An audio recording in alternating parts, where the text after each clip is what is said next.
ஞாயிறு விடுமுறை மற்றும் மாசி மாதம் முதல் சுப முகூர்த்த நாள் என்பதால் திருச்செந்தூரில் சுப்பிரமணிய சுவாமி கோவிலில் பக்தர்கள் கூட்டம் அலைமோதியது. அதனை பார்க்கலாம்.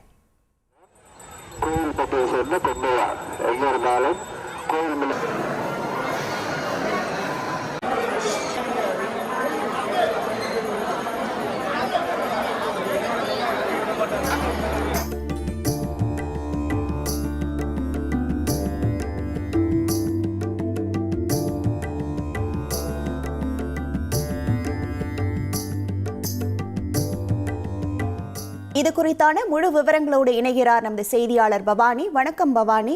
தற்போது திருச்செந்தூரில் பக்தர்கள் கூட்டம் அலைமோதி காணக்கூடிய காட்சிகளை நம்மால் பார்க்க முடிகிறது. அங்கு பக்தர்களுக்கு என்னென்ன சிறப்பு ஏற்பாடுகள் செய்யப்பட்டிருக்கிறது, அங்கு இருக்கக்கூடிய கள நிலவரங்கள்?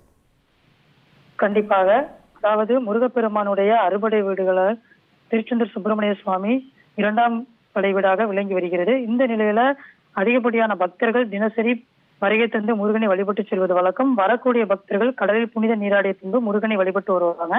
இந்த நிலையில இன்று ஞாயிற்றுக்கிழமை விடுமுறை நாள் மற்றும் மாசி மாதமான முதல் முகூர்த்த நாளான இன்று தமிழகத்தின் பல்வேறு பகுதிகளிலிருந்து அதிகாலை முதலிருந்தே திரளான பக்தர்கள் வருகை தந்து முருகனை வழிபட்டு வருகின்றனர். வரக்கூடிய பக்தர்கள் கடலில் புனித நீராடியும் பல மணி நேரத்திற்கு மேலாகவே காத்திருந்து முருகனை வழிபட்டு வரதை நம்மளால பார்க்க முடிகிறது.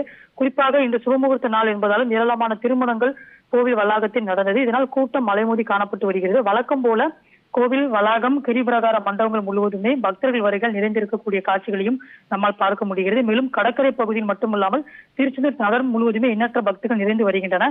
கோவில் நிர்வாகம் சார்பில் கணக்கில் அடங்காத பக்தர்களோட வருகை இருக்கிறதுனால கழிப்பறை வசதி, தண்ணீர் வசதி உள்ளிட்ட பல்வேறு வசதிகள் செய்யப்பட்டிருக்கின்றது. மேலும் அதிகப்படியான பக்தர்கள் வருகையை நம்மளால் பார்க்க முடிகிறது.